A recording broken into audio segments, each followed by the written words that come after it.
नमस्कार। देवभूमि के दंगल में आप सभी का स्वागत है। बाहू आपके साथ तशु शुक्ला और देवभूमि के दंगल में आज हम बात करेंगे गर्मी ने सताया, बिजली पानी ने रुलाया।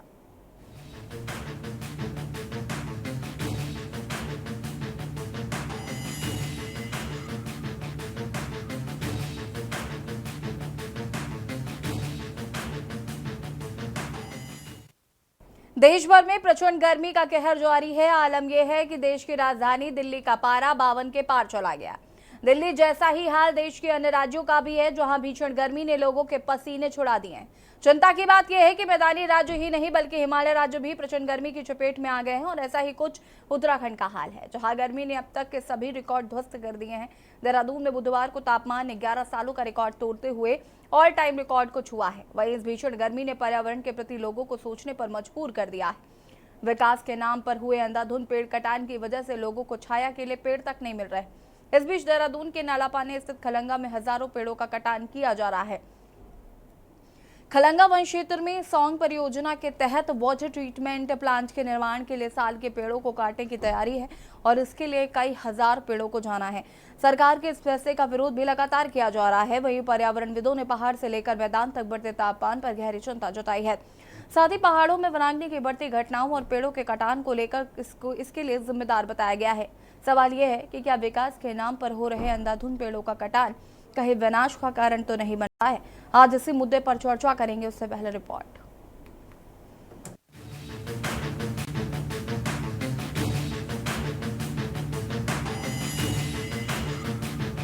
भीषण गर्मी ने लोगों को परेशान कर दिया है। आलम यह है कि हिमालय राज्य उत्तराखंड भी लू की चपेट में है। प्रदेश भर में हीट वेव जैसे हालात हो रखे हैं।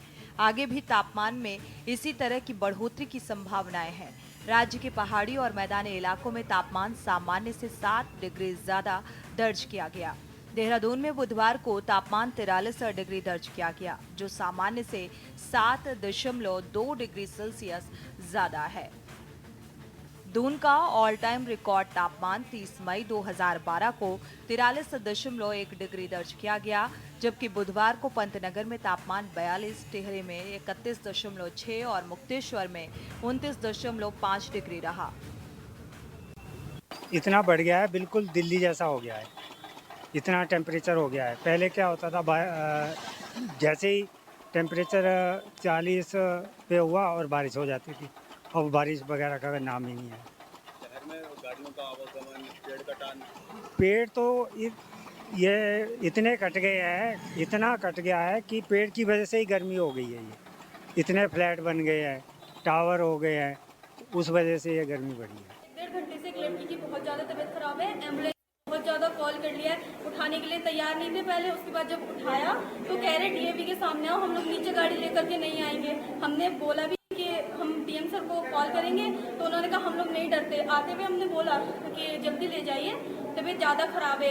एक तो वो भर भी रखी थी और जब वहाँ से एक गाड़ी आ सकती है तो दूसरी भी आ सकती है। उन्होंने कहा हम नहीं डरते, चलिए जाओ। उनसे कहना चाहूँगी कि एक आजकल गर्मियाँ बहुत ज़्यादा हो रही है, एजेंसी पे एक एम्बुलेंस रखी जाए और वहाँ पे से जब भी जितनी जल्दी कॉल हो सके, जितनी जल्दी आ सके वो लोग आए। क्या करेंगे सर आप लोगों को, क्योंकि ये बड़ा क्रूशियल टाइम है, खासतौर पर मैदानी क्षेत्र। देखिए, हीट वेव के संबंध में हमने सभी डिस्ट्रिक्ट मजिस्ट्रेट्स और सीएमओस को हमने अवगत करा दिया है।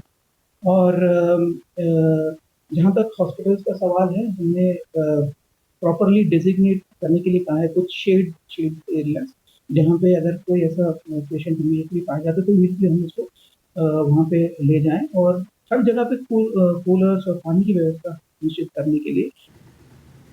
रुड़की में अधिकतम तापमान 42.5 डिग्री दर्ज किया गया। मौसम विभाग के निदेशक डॉक्टर विक्रम सिंह ने बताया कि 30 और 31 मई को प्रदेश में भीषण गर्मी, वहीं इस भीषण गर्मी की वजह से प्रदेश भर में बिजली पानी की भारी कटौती देखने को मिल रही है। बिजली पानी की मांग दिन प्रतिदिन बढ़ती जा रही है। जलाशय सूखते नजर आ रहे हैं और इसी बीच राज्य में सियासत भी तेज हो गई है। हरीश रावत ने बिजली पानी की कटौती के खिलाफ मौन उपवास रखा है। वहीं भीषण गर्मी के बीच खबर ये भी आ रही है कि वाटर ट्रीटमेंट प्लांट के निर्माण के लिए देहरादून में हजारों साल के पेड़ों को काटने की तैयारी है। वहीं पर्यावरणविदों का कहना है कि विकास के साथ ही पर्यावरण का संतुलन बनाना बेहद जरूरी है। पर्यावरण की अनदेखी पूरी मानव जाति है और इसीलिए विनाश का कारण बनेगी। पहली बार ऐसा देखा जा रहा है कि सन इमरजेंसी को लगाया गया और जिसके कारण स्कूलें बंद हो गई हैं, छुट्टियां हो गई हैं। इसका सबसे बड़ा कारण है कि जो हमारा इस बार टेम्परेचर बढ़ा है, चाहे हिमालयन राज्य हो या चाहे मैदानी क्षेत्र हो, और हिमालयी राज्यों का टेम्परेचर भी 30 से 34 डिग्री तक जा रहा है। दूसरा, अगर शहरों की बात करें तो शहरों का जो टेम्परेचर है वो 40 पार हो चुका है। इसका सबसे बड़ा कारण अगर मैं उत्तराखंड की बात करूं तो इस बार जो अनियंत्रित फॉरेस्ट फायर यहाँ पे हुई है, वनाग्नि हुई है, और इसके कारण जो टेम्परेचर बढ़ा है हिमालय का, उसका इफेक्ट पूरे शहरों की तरफ देखा जा रहा है। देखिए, ये बात तो बिल्कुल सही है कि जिस तरह से अंधाधुंध विकास हो रहा है, पेड़ों का कटान हो रहा है, पहाड़ काटे जा रहे हैं, इसी का परिणाम है कि तापमान में वृद्धि हो रही है। एक साधारण सी बात यह है कि, और ये समझने वाली बात है कि हम अगर अभी इस समय आप और हमें जब बात कर रहे हैं तो हम एक पेड़ की छांव में खड़े होकर के बात कर रहे हैं, जबकि अगर हम थोड़ा सा इससे बाहर आते हैं तो तपती धूप हमें जो है 2 मिनट भी खड़े रहने नहीं देगी। ठीक है, तो ये एक अपने आप में समझने वाली बात है कि प्रकृति ने हमेशा हमें इंडिकेट किया है। केदारनाथ की घटना अपने आप में एक बहुत बड़ा इंडिकेशन थी, देश के लिए नहीं पूरी दुनिया के लिए भी। हम विकास कर रहे हैं, लेकिन विकास के सापेक्ष हम पर्यावरणीय बिंदुओं को नकार रहे हैं, उसकी अनदेखी कर रहे हैं। देहरादून में जिस तरीके से तापमान में लगातार वृद्धि होती जा रही है, और आज का ही अखबार की खबर है कि 43 डिग्री कल बुधवार का जो बीते रोज का तापमान रहा है, तो आप समझ सकते हैं कि 43 डिग्री का तापमान अभी है जब मई का महीना है और अभी जून आना बाकी है। मेरा ये मौन व्रत विद्युत कटौती से, अघोषित विद्युत कटौती से पीड़ित है, और साथ साथ विद्युत विभाग द्वारा जो लूट की जा रही है, जिस तरीके से मनमाने रेट बढ़ा दिए गए हैं और कई तरीके से उपभोक्ता से वसूली की जा रही है, उससे जो लोग भी त्रस्त हैं उन सब त्रस्त लोगों को मेरा ये मौन उपवास समर्पित है। और इस घोषणा के साथ यदि स्थिति में सुधार नहीं आता है तो 12 जून को चिंता की बात सारी है, लेकिन वाटर ट्रीटमेंट भी होना चाहिए कि नहीं होना चाहिए, तो कैसे होगा? पर्यावरण और विकास साथ साथ होगा ना, आवश्यकता के अनुसार सब चीजें होंगी। जान है तो जहान है। पर्यावरण का संतुलन नए वृक्ष लगा के हो रहा है ना, वृक्ष लगाए जा रहे हैं। आपके माध्यम से भी मैं अपील करता हूं कि अपने जन्मदिन पर, अपने माता पिता की बरसी पर, अपने बच्चों के जन्मदिन पर, वैवाहिक वर्षगांठ पर सब लोग वृक्ष लगाएं और उनकी देखभाल भी करें। कुल मिलाकर धरती पर बढ़ता तापमान बेहद चिंता की बात है। विकास के साथ ही पर्यावरण का संतुलन भी जरूरी है और इस भीषण गर्मी ने पूरी मानव जाति को सोचने पर मजबूर कर दिया है। क्या हम धरती को रहने के लायक रखेंगे या नहीं?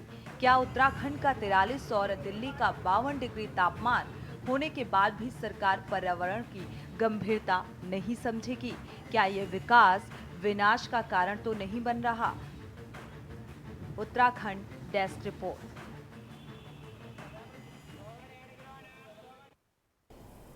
जी हाँ, तो एक और जहां उत्तराखंड में लोग गर्मी से बेहाल हैं, तो वहीं दूसरी तरफ अगर हम बात करें तो बिजली पानी की कटौती कहीं ना कहीं लोगों के लिए समस्या का सबब बनती हुई नजर आ रही है।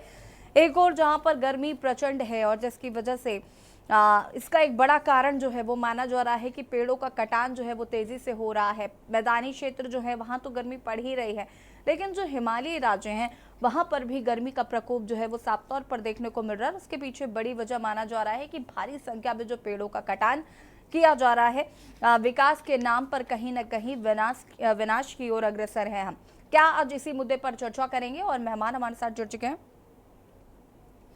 हनी पाठक जी प्रदेश प्रवक्ता बीजेपी से हमारे साथ जुड़ चुके हैं, शीशपाल सिंह बिष्ट जी प्रदेश प्रवक्ता कांग्रेस हमारे साथ जुड़ चुके हैं, पीसी थपलिया जी हमारे साथ जुड़ चुके हैं वरिष्ठ यूकेडी नेता, और देव राघवेंद्र बद्री पर्यावरणविद हमारे साथ जुड़ चुके हैं, कुलदीप राणा जी वरिष्ठ पत्रकार हमारे साथ जुड़ चुके हैं। आप सभी का बहुत बहुत स्वागत है। सबसे पहले शुरुआत देव राघवेंद्र जी से ही करते हैं। हम जिस तरीके से पहले भी कई बार चर्चा कर चुके हैं कि पर्यावरण के साथ जो छेड़छाड़ हो रही है या पर्यावरण को जो नुकसान पहुंचाया जा रहा है वो कहीं ना कहीं लोगों के लिए विनाश का कारण बनता हुआ नजर आ रहा है। और हम अभी भी देख रहे हैं कि किस तरीके से गर्मी भीषण पड़ती जा रही है, पेड़ों का कटान तेजी से हो रहा है, योजनाओं के नाम पर किस तरीके से पेड़ों का कटान हो रहा है। क्या कुछ कहना है सबसे पहले तो इस पर? नमस्कार यासी जी और पैनल में बैठे सभी लोगों को हमारा नमस्कार। बहुत बड़ी गहन चिंता है और ये बिल्कुल हम अलार्मिंग जो स्टेज होती है उससे आगे बढ़ चुके हैं। ग्लोबल वार्मिंग का जो मुद्दा है ये काफी पिछले 20-25 सालों से चल रहा है कि पूरे विश्व है उसका जो तापमान है वो बढ़ने की कगार पे है और ये आने वाले 2025-30 तक 1.2 डिग्री सेल्सियस बढ़ जाएगा। और इस बार हमने देख लिया है क्योंकि दिल्ली का तापमान हमने पहली बार देखा है कि 53 डिग्री सेल्सियस हो गया है।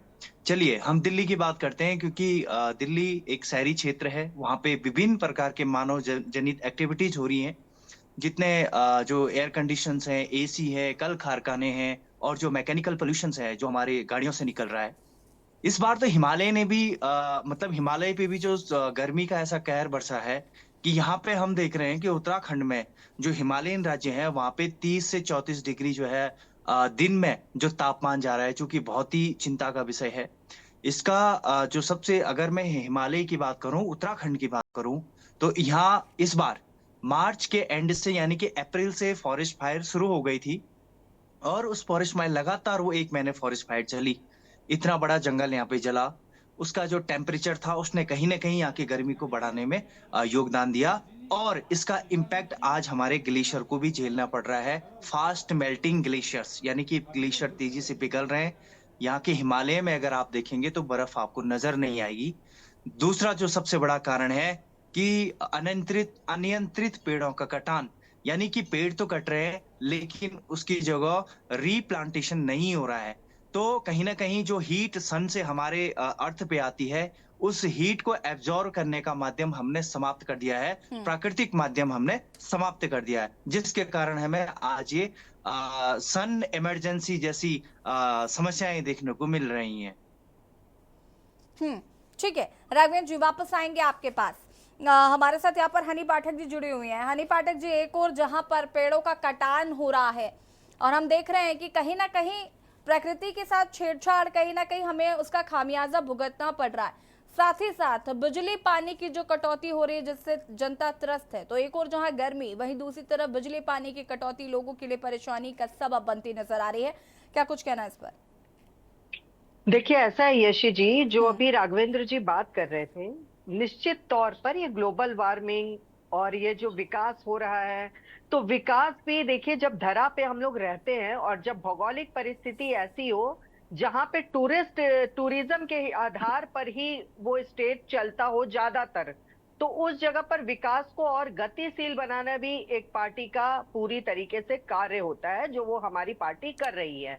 और दूसरी तरफ जो ये बात वो कह रहे हैं कि पेड़ का कटान तो हो रहा है लेकिन पेड़ लगाए नहीं जा रहे हैं, तो मैं इस बात को सिरे से नकारती हूँ, क्योंकि जब पेड़ का कटान हो रहा है तो पेड़ लगाए भी जा रहे हैं और कोशिश हमारी तरफ से यही हो रही है कि हम लोग जो भी विकास करें उसमें पेड़ का कटान जहां तक संभव हो सके ना हो। और यही पेड़ को लगाने की जो प्रक्रिया है, सबसे पहले अगर शुरुआत करी गई थी तो वो भारतीय जनता पार्टी के ही द्वारा करी गई थी और सबसे ज्यादा पेड़ लगाने वाली अगर कोई पार्टी है तो वो भारतीय जनता पार्टी है और उसके बाद ये सोशल सर्विस वाले जो लोग हैं वो हैं। तो ये सब सोशल लाइफ वाले जो लोग हैं, जो एनजीओ वगैरह चलाते हैं, वो हैं।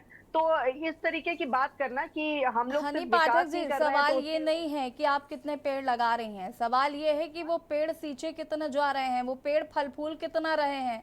आप पेड़ लगा दो और दूसरे दिन वो पेड़ मर जाए, ऐसे पेड़ लगाने का फायदा क्या है? जी ऐसा कभी भी नहीं हुआ कि पेड़ अगर लगा रहे हैं तो वो फलीभूत नहीं हो रहे। अगर वो चीज नहीं हो रही होती तो आज उत्तराखंड में एक भी पेड़ नजर नहीं आ रहा होता। उत्तराखंड में जो हरियाली नजर आती है वो इसीलिए नजर आती है कि जो प्रगति हम लोग कर रहे हैं, विकास जो हम लोग कर रहे हैं, वो धरातल पर नजर आ रहा है। और दूसरी बात ये है, पहाड़ के लोग भी इस विकास से खुश है। ऐसी बात नहीं है कि पहाड़ के लोग इस विकास से नाराज हैं या संतुष्ट हैं। वो काफी खुश है कि रेलवे लाइन चल रही है। पहाड़ में कभी किसी ने सोचा नहीं था कि रेल पटरी आएगी और वो चल रही है। पहाड़ में किसी ने सोचा नहीं था कि ऑल वेदर रोड बनेगी, लेकिन ऑल वेदर रोड बन रही है। हनी तो ये पाठक सारी जी, चीजें यही समस्या है हमारी यही समस्या है कि हम विकास को इतना देखकर खुश हुए जा रहे हैं कि हम ये भूल जा रहे हैं कि उसके आगे जो परिणाम आएंगे या जो प्रकृति हमें इसका खामियाजा भुगतने के लिए जो प्रकृति हमारे साथ करेगी, उससे हम कैसे बचेंगे। हम विकास देखकर तो बहुत खुश हो रहे हैं क्योंकि लोग उसके पीछे नहीं देख रहे हैं कि कितने पेड़ों को काटा जा रहा है। आपको क्या लगता है, आप मुझे बताइए, आप मुझे एक बात बताइए, हमारे घर पे बैठकर या कुछ किसी की भी बात हम कर ले, कौन लोग डिस्कस करते हैं कि इतने पेड़ लगाने हैं या ऐसा करना पड़ेगा या हमारे साथ पर्यावरण, बहुत रेयर ऑफ द रेयरेस्ट लोग होते हैं जो इस बारे में बात करते हैं। ये बात आप गलत कह रही है अर्शी जी। आजकल सभी लोग, पूरा आप सोशल मीडिया उठा लीजिए, चाहे यूट्यूब उठा लीजिए, चाहे व्हाट्सएप पे मैसेजेस उठा लीजिए, सब लोग सोशल मीडिया पर ही तो पेड़ लगाए जा रहे हैं। यही तो प्रॉब्लम है, धरातल पर एक दो पेड़ लग जाए तो शायद भला हो जाए। आप सवाल पूछ रही है तो प्लीज जवाब भी ले लीजिए, जवाब ले लीजिए प्लीज, जवाब पूरा ले लेने दीजिए। अब आपने प्रकृति की छेड़छाड़ की बात करी है, सिर्फ विपक्ष के साथियों के साथ चलेगा, मेरे साथ जवाब तो सुन लीजिए। यशी जी जवाब मैं दूं जी। अभी शीशपाल मिश्र भाई साहब बहुत ज्यादा मुस्कुरा रहे थे, मैं इनकी मुस्कुराहट थोड़ा सा छीनना चाहूंगी। ये अभी कह रहे थे, सॉरी अभी तो इन्होंने कहा नहीं, लेकिन मुस्कुरा रहे थे जब मैं बोल रही थी, तो मैं इनको बताना चाहूंगी प्रकृति से छेड़छाड़ की जो ये बात कर रहे हैं, जो केदारनाथ आपदा की बात आई थी और केदारनाथ में आपदा आई थी, बहुत दुख की बात रही और आज भी वो एक टीज बन के हमारे सामने है। तो मैं इनको याद दिलाना चाहूंगी उस समय कितनी इन्होंने प्रकृति को छेड़छाड़ को रुकवा दिया था। जरा बताइए शिशपाल बिस्वाई साहब, अब एक छोटी सी स्माइल कर दीजिए। उस समय आपने प्रकृति से कितनी छेड़छाड़ करी थी। जो इतनी बड़ी प्राकृतिक आपदा आ गई थी, उस दिन क्यों नहीं भूतदशा साहब को रोकने में कोई एक कदम आगे बढ़ा लिया था। उस दिन क्यों नहीं कोई ऐसा काम कर लिया था जिससे इतनी बड़ी प्राकृतिक आपदा उत्तराखंड में नहीं आई होती। क्यों नहीं उस दिन खड़े हो गए आप लोग कि प्रकृति से छेड़छाड़ हो रही है और ऐसा हो रहा है वैसा हो रहा है, किसी दिन आपदा आ जाएगी। जो आज ये झंडे लगा के फिर रहे हैं और इतनी बड़ी बड़ी बातें कर रहे हैं और स्माइल दे रहे हैं, तो आप प्लीज शिशपाल बिस्वाई साहब इसी तरह मुस्कुराते हुए मेरी बात का जवाब भी दे दीजिए। शिशपाल जी देखिए यशी जी, मेरी दृष्टि में ये जो आज का विषय, ये राजनीतिक विषय है ही नहीं है। ये जो है पर्यावरणीय विषय है और ये पूरी मानव जाति के लिए जो है एक अलार्मिंग स्टेज है कि आखिर हम किस दिशा में जा रहे हैं। आप देखिए ना जिस तरीके से देवेंद्र जी ने कहा कि जो है ग्लेशियर लगातार जो है पिघल रहे हैं और जो है आज ग्लेशियरों का आकार जो है बहुत जो है छोटा रह गया। पूरे हिमालय क्षेत्र में आपको जो है बर्फ नजर नहीं आ रही है और लगातार ये केवल ये नहीं कि उत्तराखंड में ही हो रहा है, पूरे देश के अंदर और दुनिया में जो है ये एक समस्या है। और अगर हम अब भी नहीं चेते तो निश्चित तौर पर जो है हम अपना बहुत कुछ खोने वाले हैं। क्योंकि अभी देख रहा था मैं डिस्क्रिप्शन में, आप दिखा रहे हैं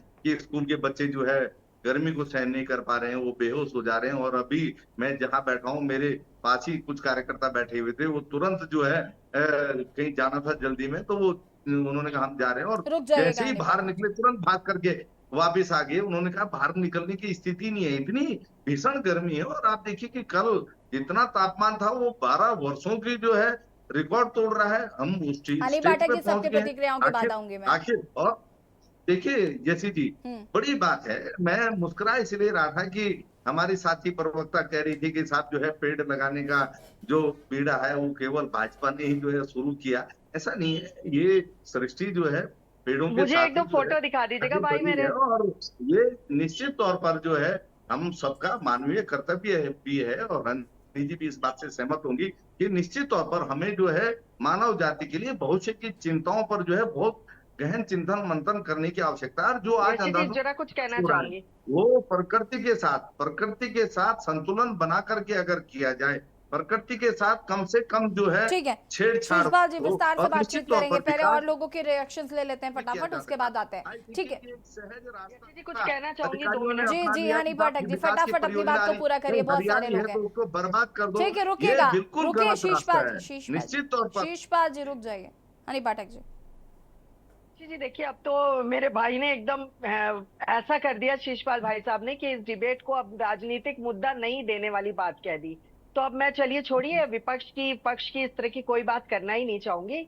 इसको दूसरे रूप में लेके चलते हैं, एक सार्थक बहस करते हैं। कुछ सहयोग शीशपाल भाई साहब की पार्टी करेगी, कुछ हम करेंगे, और इसमें जो योगदान हो सकेगा वो हम निश्चित तौर पर करेंगे। लेकिन भाई ने मेरे वो जवाब नहीं दिया कि उस समय प्रकृति पे कितना भार आ गया था और क्यों आपदा आ गई थी, इस बारे में जवाब नहीं दिया। चलिए, लेकिन उन्होंने पहले ही कह दिया कि इस पे राजनीति ना करें, ये हमारा विषय नहीं है। शिशपाल जी अभी कह रहे थे कि इस पर राजनीति नहीं करनी चाहिए, लेकिन हरीश रावत जी मौन व्रत पर बैठे हैं। ठीक है शिशपाल जी, वापस आएंगे हम, रुक जाइएगा। पीसी थपलियाल जी, आपकी टिप्पणी चाहूंगी मैं इस पर। हरीश रावत जी के पास कोई काम ही नहीं बचा है। रुक जाइए यशी जी, अब जवाब दे लूं? शिशपाल जी आपने सवाल किया हरीश रावत जी के मौन व्रत शिशपाल पर। जी, मैं जवाब ले लूंगी, मुझे प्लीज, और भी लोग हैं हमारे पास, रुक जाइए, थोड़ा सा सब्र करिए। पीसी थपलियाल जी अपनी टिप्पणी करेंगे प्लीज। आ रही है बाहर ये कहने को कि देखो मैंने मौन व्रत रखा है, 15 हनी मिनट पाठक तक मौन जी, व्रत उनका होता नहीं, प्लीज। डिबेट में बाइट देना शुरू कर हनी दे रहे हैं। पाठक जी और ये प्लीज, मौन व्रत हनी की है। पाठक जी प्लीज, खाना खाकर ये हनी पाठक जी प्लीज रुक जाइए, प्लीज रुक जाइए। पीसी थपलियाल जी, देखो ये बहुत बड़ा गंभीर मुद्दा है और ये विश्व स्तर का मुद्दा है, क्योंकि आपने कभी भी देखा होगा कि जब कभी भी विश्व के देश बैठते हैं इस चिंता के साथ, तो वहां पे विकसित देश और विकासशील देशों के बीच में एक संघर्ष हमने देखा है कई बार होते हुए, जहां पे कि विकसित देश कई ऐसी हमारे ऊपर जो विकासशील देश हैं उनके ऊपर रिस्ट्रिक्शन लगाते हैं कि भाई तुम ये नहीं करोगे। गैस उत्सर्जन जो हो रहा है, जो ओजोन को हार्म करने वाली गैसेज हैं, उसका सबसे ज्यादा अगर कहीं से हो रहा है तो विकसित देशों के माध्यम से हो रहा है। लेकिन यहाँ पे जो हमारी जो डिस्कशन हम कर रहे हैं, इसमें मुख्य कारण ये है कि हम एक हिमालयन राज्य हैं और हिमालय विश्व के पर्यावरण का सबसे बड़ा केंद्र है। इसलिए हमारे ऊपर जिम्मेदारी आती है। हम लोग तू मैं की न करके हम ये सोचे कि आफ्टर ऑल ये राजनीतिक मुद्दा से ऊपर मुद्दा है। ये मुद्दा आज पूरे देश, पूरा विश्व उबल रहा है और उस उबलने के साथ चिंताएं बढ़ रही हैं कि आखिर किस तरह से हम इस स्थिति से निपटेंगे, क्योंकि हमारा आने वाला जो भविष्य है वो बहुत खतरे में नजर आ रहा है। और वहां पे हम ये बोले कि साहब, तो आपने देखा होगा कि अभी उत्तराखंड की सरकार ने एक निर्णय लिया था एडमिन सिटी बनाने का, तो इसी सरकार के माध्यम से दिल्ली में उन्होंने बोला कि अरे तुम तो एडमिन सिटी रायपुर में जंगल काट के बना रहे हो। उन्होंने तुरंत आगाह किया उत्तराखंड सरकार को कि खबरदार, डोंट टच इट। मतलब तुम क्यों इन जंगलों को काट कर एडमिन सिटी बना रहे हो उत्तराखंड में, और एडमिन सिटी भी यानी तीसरी विधानसभा, जिसका उन्होंने छुप कर एडमिन सिटी नाम दिया। हमने इसका बहुत भारी हल्ला मचाया। हमने हल्ला तब भी मचाया जब हमारे जो केदारनाथ, जिसको हम आज से नहीं, केदारनाथ और बद्रीनाथ जी जो हमारे 4 धाम हैं, इनको हमने कई अनंत काल से इनका हम संरक्षण करते आ रहे हैं, लेकिन आज हम विवश नजर आ रहे हैं। आज जब केदारनाथ में केदारपुरी बन रही है, बद्रीनाथ में बद्रीशपुरी बन रही है, और वहां पे जिस तरह का ड्रोन से देश का प्रधानमंत्री देख रहा है उस विकास को, तो निश्चित रूप से पर्यावरण के लिए चिंतित लोगों को घबराहट हो रही है कि हमारा भगवान सीधा हिमालय पे चोट कर रहा है, उस पे घात लगा रहा है। वहां पे चिंताएं होती है। हमारी चिंताएं वहां पे होती हैं कि जब हम बोल रहे थे कि भाई ये जो हमारे पास सड़कें हैं ये अनंत काल, बहुत मगर हमारी चारों जो यात्राएं हैं वो कंप्लीट हो जाती है। हमें बहुत सैर सपाटा तेजी से जाते हुए क्यों करना चाहिए? क्यों इतनी चौड़ी सड़कें उत्तराखंड में निर्माण करें कि जिसमें हमें लाखों और हजारों पेड़ काटने पड़े? वो चिंताएं पर्यावरणवादियों ने उठाई है। लेकिन थपलियाल जी, आपको नहीं लगता कि हमें इस पर इसके अल्टरनेटिव पर बात करनी चाहिए, क्योंकि विकास भी जरूरी है। कब तक आप उन सकरी सड़कों से चलते रहेंगे?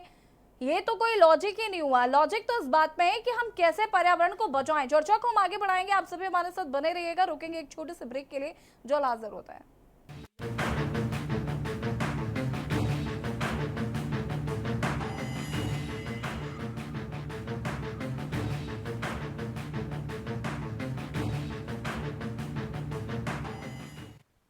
गर्मी ने सताया और बिजली पानी ने रुलाया। ब्रेक के बाद एक बार फिर से आप सभी का स्वागत है और चर्चा हम इसी पर कर रहे हैं। मेहमान हमारे साथ लगातार बने हुए हैं और कुलदीप राणा जी का रुख कर लेते हैं। कुलदीप जी, कैसे देख रहे हैं इस पूरे, जिस तरीके से हम बात कर रहे हैं आज पर्यावरण को लेकर भी, कि कैसे पर्यावरण को नुकसान पहुंचाया जा रहा है और कैसे अब उसका खामियाजा हम भुगत रहे हैं कि भीषण गर्मी हिमालय राज्य में भी देखने को मिल रही है। न जाने कितने साल पुराना रिकॉर्ड अब टूटते हुए नजर आ रहे हैं और कहीं ना कहीं इसकी बड़ी वजह जो है वो पेड़ों का कटान है, प्रकृति से छेड़छाड़ है, साथ ही साथ जो बिजली और पानी में कटौती हो रही है जिससे आज जनता त्रस्त है। इस पर भी आपकी टिप्पणी चाहूंगी।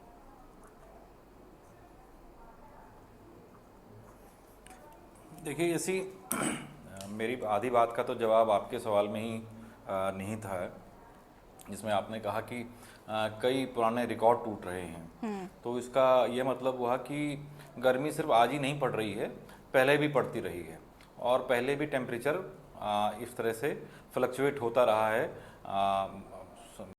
वैश्विक तापमान में वृद्धि होती रही है। ठीक है, लेकिन जो चिंता की बात है वो ये है कि जो चीज़ें लगातार अब स्थितियां बनती जा रही हैं जो नकारात्मक दिशा में है, सकारात्मक दिशा में नहीं है। ठीक, अगर हमने कोई रिकॉर्ड टूटने की बात की है तो वो एक दिन का रिकॉर्ड है जो एक बार बना था, एक बार कभी तापमान में वृद्धि हुई है। लेकिन अगर हम जिस तरह से देख रहे हैं, आप उत्तराखंड, उत्तर प्रदेश, दिल्ली, तमाम जगह के राज्यों में लगातार तापमान में वृद्धि और निकल करके आ रही है, लोगों का घर से बाहर निकलना मुश्किल हो रहा है। इसके जो दो बड़े कारण हैं जो मैं महसूस करता हूँ, एक तो बड़ा कारण ये है कि न सिर्फ उत्तराखंड में बल्कि पूरे देश में जो सस्टेनेबल डेवलपमेंट है, हम उस थ्योरी पर बहस तो करते हैं लेकिन उस थ्योरी को अप्लाई नहीं करते और उसका जो खामियाजा है वो हम अब भुगत रहे हैं। ठीक, आपको ध्यान होगा ऐसी कि 2015 में उस वक्त अमेरिका के राष्ट्रपति बराक ओबामा थे और वो 26 जनवरी को भारत आए हुए थे। तो पेरिस जलवायु समझौते को लेकर के वो लगातार भारत के प्रधानमंत्री नरेंद्र मोदी पर दबाव डाल रहे थे, क्योंकि ये एक बड़ा विषय रहता है विकसित और विकासशील देशों के बीच का। ठीक है, लेकिन चूंकि हमारे यहाँ जिस तरह की जनसंख्या है और हमारा उस तरीके से हमारे यहाँ जो रोजगार की स्थिति है, तो ऐसे में जो उद्योग धंधे हैं उनकी एक बड़ी भूमिका है और वो कटघरे में भी हैं कहीं ना कहीं। ठीक, क्योंकि जो वैश्विक तापमान में ग्रीन हाउस गैसेस की जो वृद्धि हो रही है, जो ओजोन इफेक्ट निकल करके आ रहा है, जिसकी वजह से सूरज की किरणें सीधे धरती पर पहुंच रही हैं, स्किन डिजीज़ हो रही हैं, तापमान में वृद्धि हो रही है, ये तमाम सारी बातें हैं। लेकिन उन सब के साथ साथ जो भारत का सामाजिक ताना बाना है, जिसमें हम लगातार ये देखते हैं कि भारत का जो समाज है वो वनों को लेकर के, उनके लिए वन सिर्फ एक क्षेत्र जहाँ पेड़ से संबंधित एक क्षेत्र नहीं है। भारत में वन पूजे जाते हैं, पेड़ पूजे जाते हैं। यहाँ पीपल के पेड़ की भी पूजा होती है, यहाँ आम के पेड़ की भी पूजा होती है ना, यहाँ बड़ के पेड़ की पूजा होती है। ठीक, और व्रत भी रखे जाते हैं। तो भारत का जो समाज है वो पर्यावरण प्रेमी समाज है, पर्यावरण के साथ सीधे जुड़ा हुआ समाज है। लेकिन अब जब डेवलपमेंट के नाम पर जिस तरह से चीज़ें हो रही हैं, जब किसी भी परियोजना की डीपीआर तैयार की जाती है तो उसमें इनके नफ़े और नुकसान दोनों के बारे में चर्चा होती है। लेकिन जब वो ग्राउंड पर इम्प्लीमेंट होता है तो उसमें जो हम एनवायरनमेंट वाला पार्ट है हम उसकी अनदेखी कर देते हैं। ठीक है, क्यों? क्योंकि हमारा ध्यान उस तरफ होता नहीं है। हमारा ध्यान जो सामने हमारे कंस्ट्रक्शन हो रहा है, हमारा ध्यान उस पर होता है।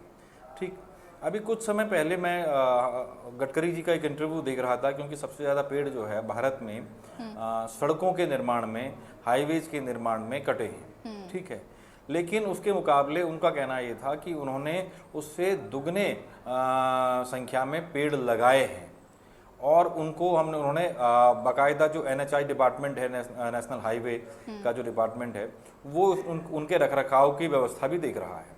ठीक, अब जब हम उत्तराखंड को देखते हैं और ख़ासकर जब हम देहरादून में बैठे हुए हैं, ये तो जो कारण मैं आपको बता रहा था ये वो वैश्विक और राष्ट्रीय स्तर पे जो व्यवस्थाएं रही हैं। लेकिन अभी जब हम उत्तराखंड की बात करते हैं तो उत्तराखंड की एक बड़ी विडंबना ये है कि उत्तराखंड का जो वन क्षेत्र है वो 70% से ज़्यादा वन आच्छादित है, और मैं महसूस करता हूं कि इसका 70% वन आच्छादित होना ही हमारे लिए सबसे ज़्यादा नुकसान का कारण बन रहा है। क्यों?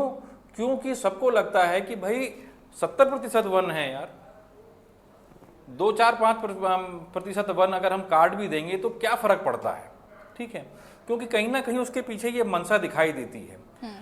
देहरादून में कई ऐसी सड़कें हैं जो 10 साल 15 साल पहले जिन सड़कों के दोनों तरफ वृक्ष हुआ करते थे, घने वृक्ष हुआ करते थे, ठीक, और अब जब वो सड़कें चौड़ी हुई तो स्वाभाविक सी बात है कि सड़कों के चौड़ीकरण के लिए उन पेड़ों को काटा गया, कहा गया कि इनके पेड़ कहीं और कहीं और लगा दिए गए हैं, लेकिन आज तक हमें नहीं पता कि, या किसी को भी नहीं पता, या कोई व्यक्ति यहाँ पर बैठा हुआ बता दे, चाहे वो भाजपा के हों या कांग्रेस के हों या यूकेडी के हों, कि भाई वो पेड़ कहाँ लगे हैं, कोई नहीं बता सकता।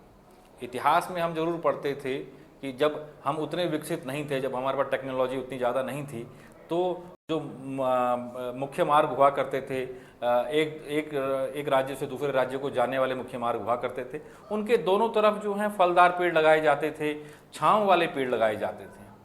आजकल सड़कों से छांव वाले पेड़ हटाए जा रहे हैं, ठीक, ये हमारा विकास है, ठीक।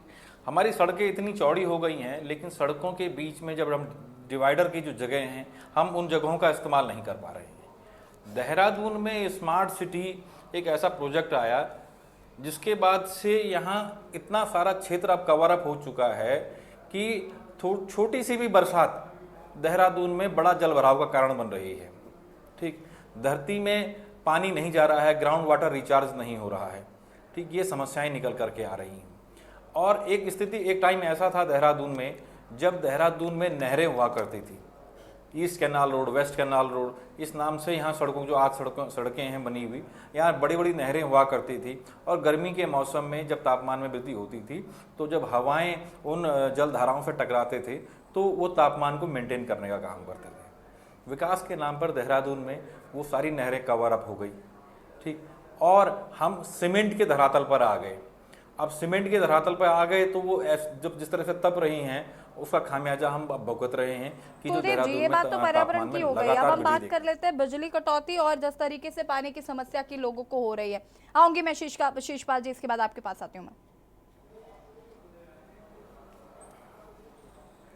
कुलदीप जी, देखिए जैसी उत्तराखंड में उत्तराखंड में ये बिजली कटौती एक बड़ी समस्या रही है, और एक बहुत बड़ी विडंबना इस राज्य की ये है कि देश के ही नहीं दुनिया के सबसे बड़े डैम में शुमार टिहरी डैम उत्तराखंड में बना हुआ है।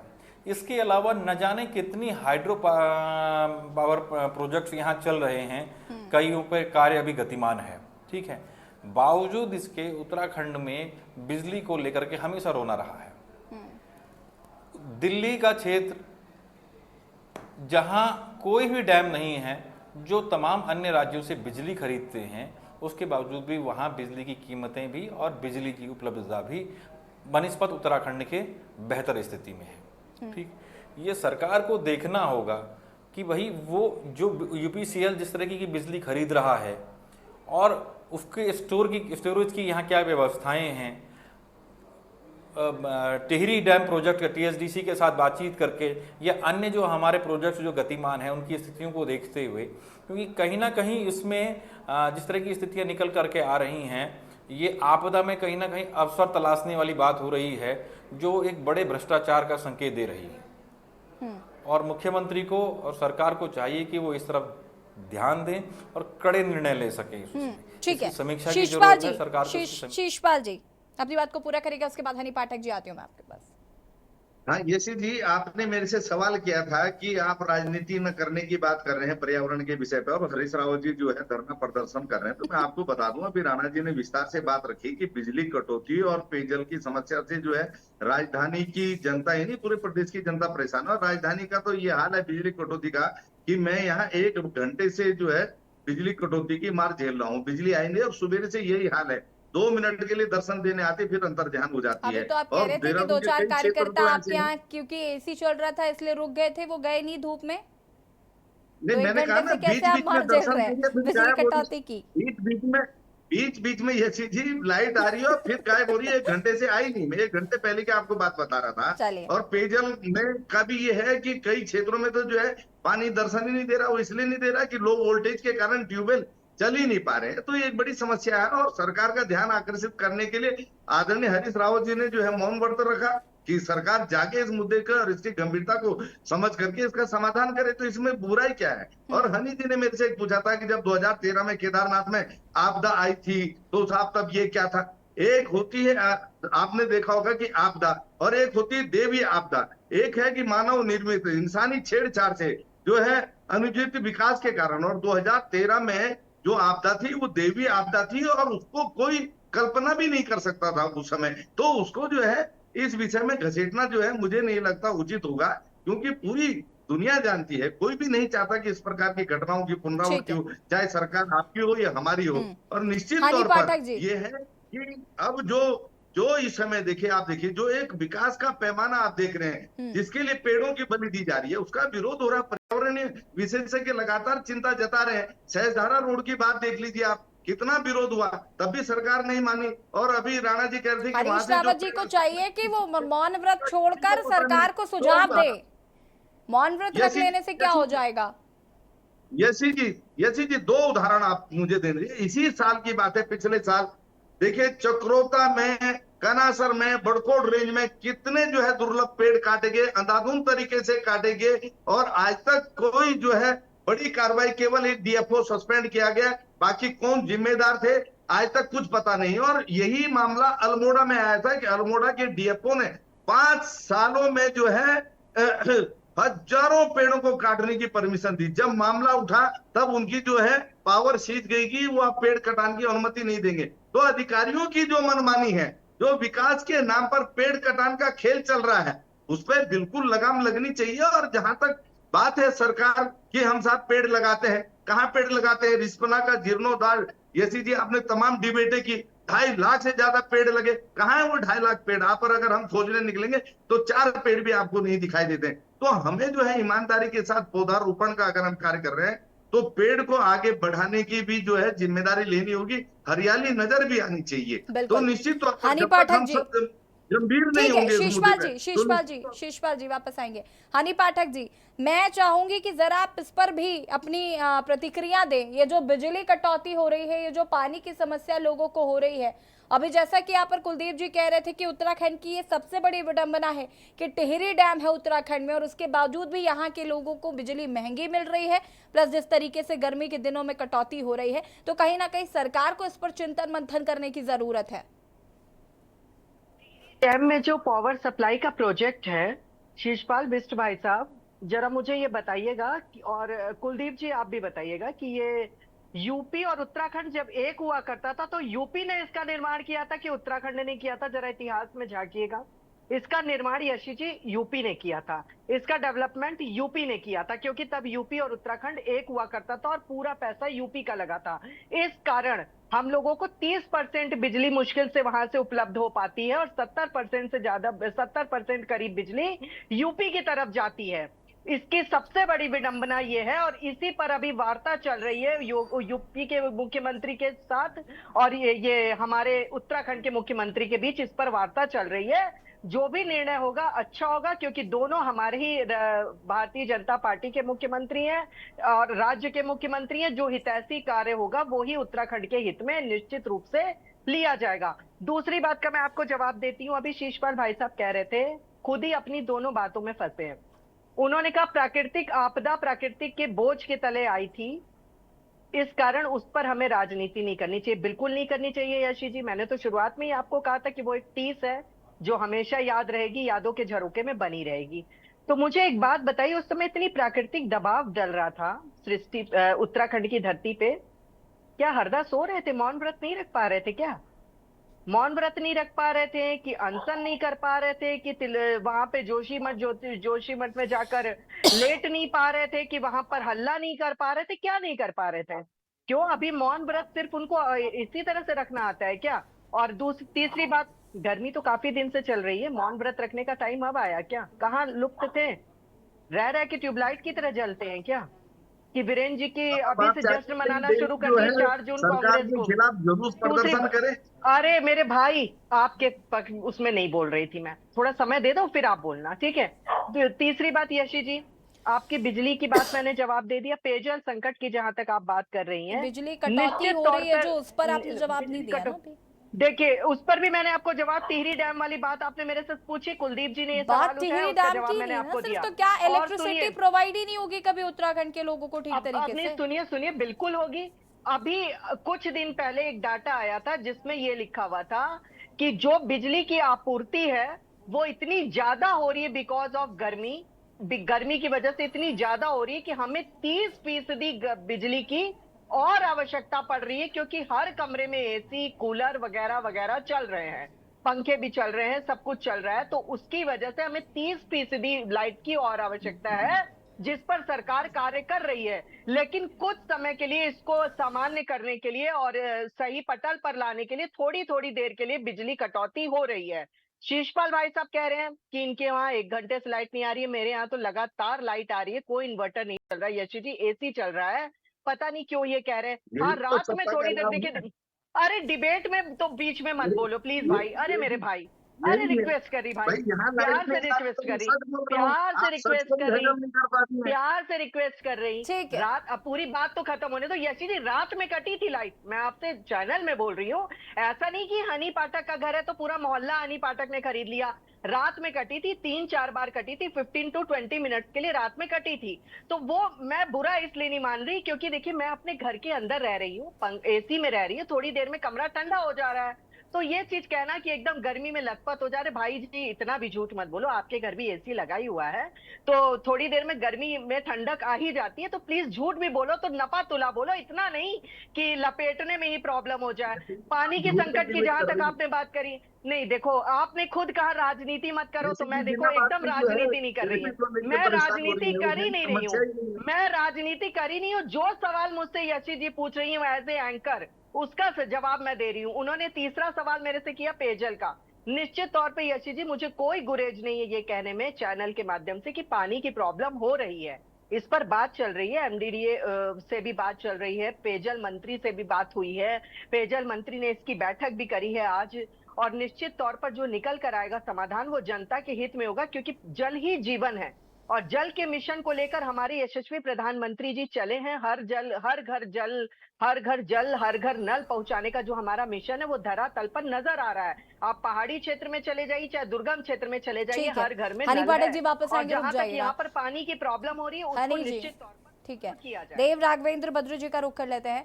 देव राघवेंद्र जी, अगर हम बात करें तो हम हमेशा कोशिश करते हैं कि आपसे हम सोल्यूशन पर बात करें, जो कि काफी बेहतर होगा, और हम उम्मीद करते हैं कि उन सोल्यूशंस पर सरकार काम करेगी।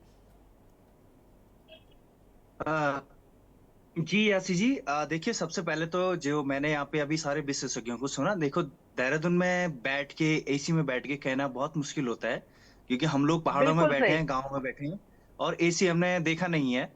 तो मैं ये कहता हूँ कि देखिए, क्या अभी जो गर्मी की मार है, चलो जो बड़े लोग हैं वो तो एसी में बैठ जाएंगे, लेकिन एक समाज हमारा ऐसा भी है जो एसी अफोर्ड नहीं कर सकता है। तो बिजली जाने बिल्कुल पे सही। वो लोग कैसे अपना गुजारा करते होंगे। दूसरी बात मैं कहना चाहता हूँ कि पूरे विश्व में रूस पहले नंबर पे है जिसके पास सबसे ज्यादा पेड़ हैं, और रूस एक विकसित देश है, एक विकसित देश है, विकासशील नहीं है, उसके पास सबसे ज्यादा पेड़ है। और भारत के पास 3,218 करोड़ पेड़ हैं, और हमारा जो पायदान आता है वो 103 या 135, जो हमारा, जो हम इस कैटेगरी में आते हैं, हम कहीं भी इस कैटेगरी में नहीं आते हैं। तो आप इस आंकड़े से खुद लगा लीजिए कि हम पेड़ों के क्षेत्र में कहाँ हैं भाई। और जिन पेड़ों की आप बात कर रहे हो तो हमारे पूर्वजों ने लगाए हैं। आप वनों की अगर बात करें तो उसमें पंचायती वन और जो हमारे ग्राम सभा के वन, हिमालयन वन, वो तो सारे हमारे पूर्वज लगा के चले गए हैं। आप कहीं भी ये बताइए कि अभी ऑल वेदर रोड की बात हो रही थी, मैं एज ए एनवायरमेंटलिस्ट, मैं एनवायरमेंट का स्टूडेंट भी उस पर शोध कर रहा हूं, मैं यकीन के साथ कह सकता हूं कि जो ये ऑल वेदर रोड कटी हैं, इनमें बहुत ही एंडेंजर स्पीसीज के पेड़ भी कटे हैं, जो कि तापमान को कम करने में अपना योगदान देते हैं। तो वो पेड़, उसकी जगह कितने पेड़ लगे हैं ऑल वेदर रोड पे, क्या इसका आंकड़ा है?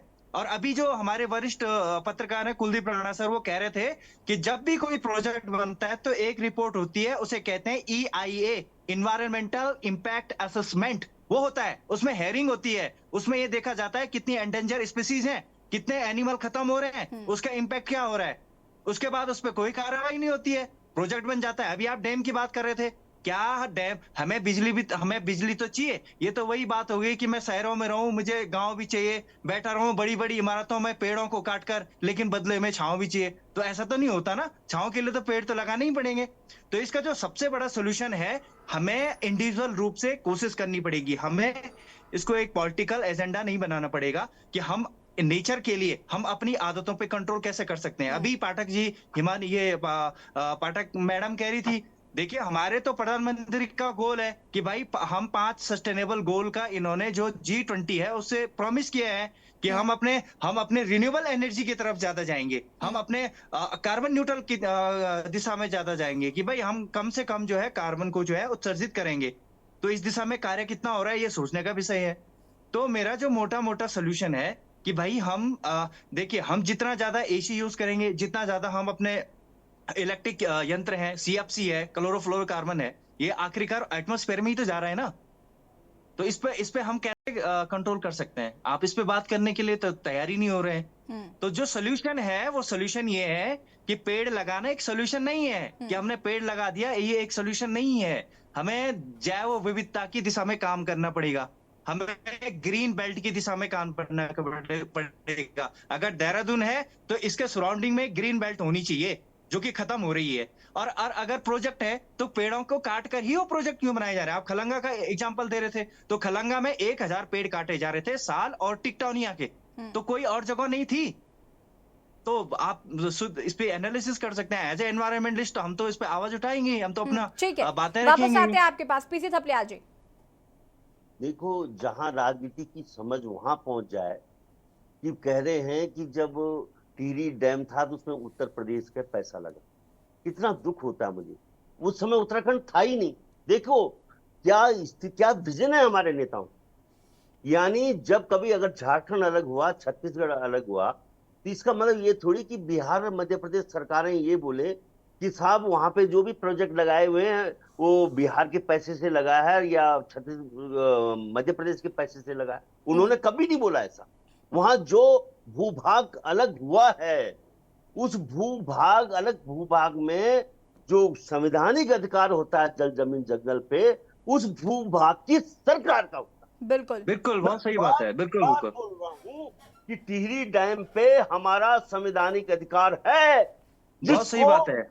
हमें केंद्र में सरकार भाजपा की, यूपी में भाजपा की सरकार, और हमारे छाती पे ये छुरा भोंकने वाले आज इस चीज को प्रोटेक्ट कर रहे हैं। दुख होता है, बहुत दुख होता है। और ग्रीन बोनस, जो ग्रीन बोनस की बात होती है वो कहाँ है?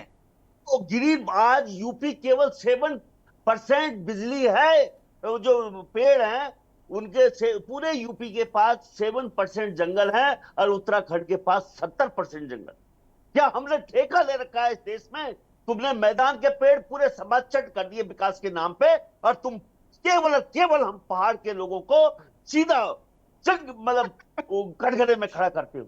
जब हम डिमांड करते हैं कि हमें ग्रीन बोनस दिया जाए, उस समय ये पीठ फेर देते। इन लोगों ने हमारे साथ जो धोखा किया है, इसीलिए आपने सोनम वांगचुक ने कहा था कि ये उत्तराखंड के जो लोग हैं ना, ये सबसे बड़े नपुंसक लोग हैं इस समय, जिनको मान भी नहीं है कि हमारा क्या अधिकार है। उनको पता ही नहीं है। वो केवल मोदी मोदी मोदी करके आंख बंद करके अंध भगत बने हुए हैं उत्तराखंड के लोग।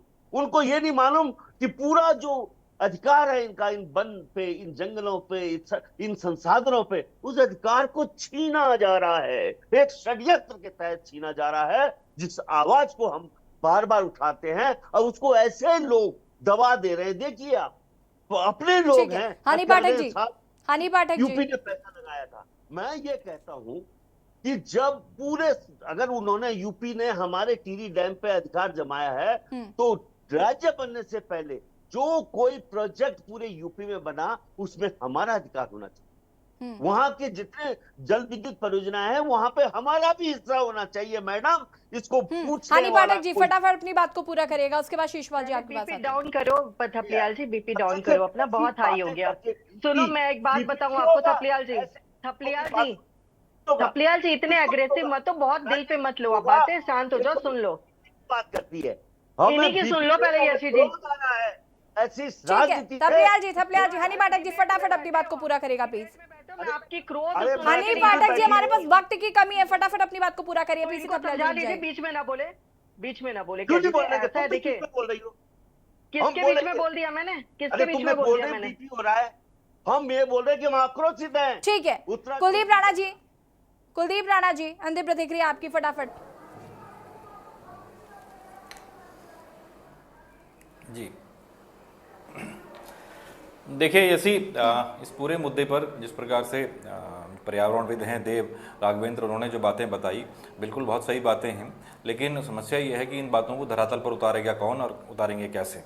ठीक है, क्योंकि समय के साथ हम सब लोग सरकारों पर डिपेंडेंट होते गए हैं, हमने अपनी व्यवस्थाएं खोई हैं। उत्तराखंड राज्य देश का एकमात्र ऐसा राज्य है जहां जंगलों को हमारी महिलाओं ने रोपा है। वन पंचायतों में सबसे ज़्यादा महिलाएं हुआ करती थी, महिलाओं ने रोपा है। मैं जिस जगह से आता हूं, जिस गांव से आता हूं, उसका पूरा जंगल जो है महिलाओं ने रोपा है। लेकिन एक अजीब आश्चर्य है ये कि पुरस्कार हमेशा पुरुषों के हाथ में गए हैं। यहाँ पे पर्यावरण में आज तक उत्तराखंड में किसी महिला को पद्मश्री नहीं मिला है। मिला हो तो शायद अगर मैं गलती कर रहा हूँ तो मेरे इसको दूर करेक्ट कर दीजिएगा। ठीक, लेकिन समय के साथ अब हमें इस तरफ ध्यान देना होगा, चीज़ों में विकास में महिलाओं की भूमिकाओं को बढ़ाना होगा, पर्यावरणीय बिंदुओं को लेकर के महिलाओं को हमें आगे लाना होगा। महिलाएं अपने जंगलों को बहुत अच्छे से समझती हैं। हम बिल्कुल उम्मीद करते हैं कि पर्यावरण की ओर भी ध्यान दिया जाएगा। विकास के साथ साथ कहीं ना कहीं पर्यावरण को भी विकसित करना है, पर्यावरण में भी ज्यादा से ज्यादा पेड़ लगाने। आप सभी का बहुत बहुत शुक्रिया चर्चा में शामिल होने के लिए। और देवभूमि के दंगल में आज हम बात कर रहे थे जहां एक और गर्मी का सितम जारी है तो वही दूसरी ओर अगर हम उत्तराखंड की बात करें तो जिस तरीके से पेड़ों का कटान हो रहा है उसको लेकर कहीं ना कहीं अब लोगों की जो परेशानियां है वो बढ़ती जा रही है। कहीं ना कहीं फ्यूचर के लिए भी ये नुकसानदेह साबित हो सकता है। फिलहाल देवभूमि के दंगल में इतना ही। और इसी बीच आपको लखनऊ से बड़ी खबर आपको बता देते हैं। लखनऊ से बड़ी खबर, आजम खान को 10 साल की हुई सजा। बड़ी खबर आपको लखनऊ से बता रहे हैं, आजम खान को हुई 10 साल की सजा। कोर्ट ने 14 लाख का जुर्माना भी लगाया है। कोर्ट ने बरकत अली ठेकेदार को भी दोषी पाया है। डूंगरपुर मामले में आजम खान को हुई सजा।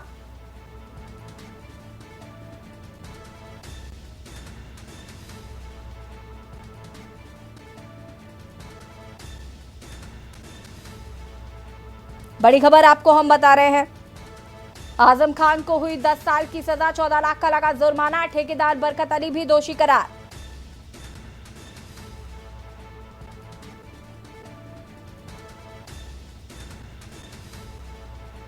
कोर्ट ने 14 लाख का जुर्माना भी लगाया। बड़ी खबर आपको हम बता रहे हैं,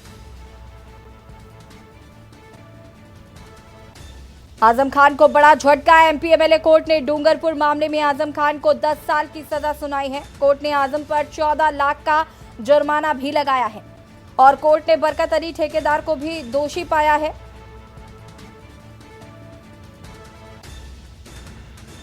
बता दें कि आजम को डूंगरपुर की जमीन पर कब्जा करने और घरों में घुसकर तोड़फोड़ करने के मामले में कोर्ट ने दोषी माना है। हालांकि और ये भी बता दें आपको कि आजम खान पहले भी कई मामलों में दोषी पाए गए हैं, अब उनको एक और मामले में दोषी पाया गया है। और आजम खान पर आरोप है कि साल 2019 में उन्होंने डूंगरपुर बस्ती को जबरदस्ती खाली करवाया, साथ ही लोगों को धमकाया भी और इस मामले में मुकदमा दर्ज हुआ था। आजम के अलावा इस मामले में बरकत अली ठेकेदार को भी दोषी पाया गया है। 10 साल की सजा और 14 लाख रुपए जुर्माना। घरों में घुसकर तोड़फोड़ करने का दोषी माना। बड़ी खबर आपको हम बता रहे हैं लखनऊ से।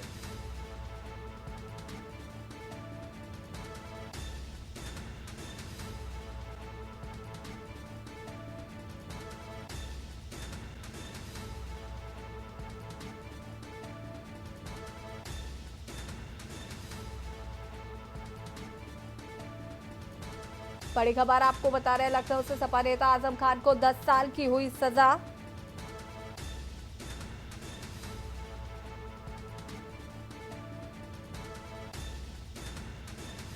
घरों में घुसकर तोड़फोड़ करने का माना गया है दोषी।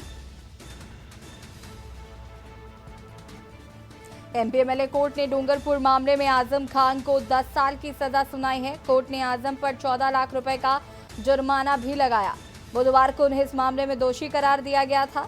आजम को डूंगरपुर की जमीन पर कब्जा करने और घरों में घुसकर तोड़फोड़ करने के मामले में कोर्ट ने दोषी माना है। इसी खबर पर ज्यादा जानकारी के लिए संवाददाता संदीप हमारे साथ जुड़ चुके हैं। संदीप, क्या कुछ जानकारी है? आजम खान को एक और बड़ा झटका लगा है। एमपी एमएलए कोर्ट ने 10 साल की सजा सुनाई। रामपुर से समाजवादी पार्टी के गद्दावर नेता कहे जाते हैं और इनके ऊपर 10 साल की सजा सुनाई गई है। यानी कि कहीं न कहीं एक दिन रामपुर के डूंगरपुर के मामले में इनको दोषी करार दिया गया था और इसके साथ साथ में कई लोगों की इनकी जो है जांच जो है वो लगातार चल रही थी।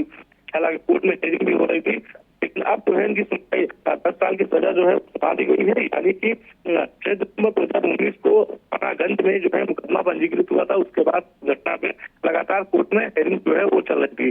हालांकि अब 10 साल की सजा जो है आजम खान को सुनाई गई है। बिल्कुल, शुक्रिया आपका जानकारी साझा करने के लिए। और बता दें, सपा नेता आजम खान को 10 साल की सजा सुनाई गई है। डूंगरपुर की जमीन पर कब्जा करने का था आरोप। और देवभूमि के दंगल में फिलहाल नहीं, देखते रहिए के न्यूज़ इंडिया। नमस्कार।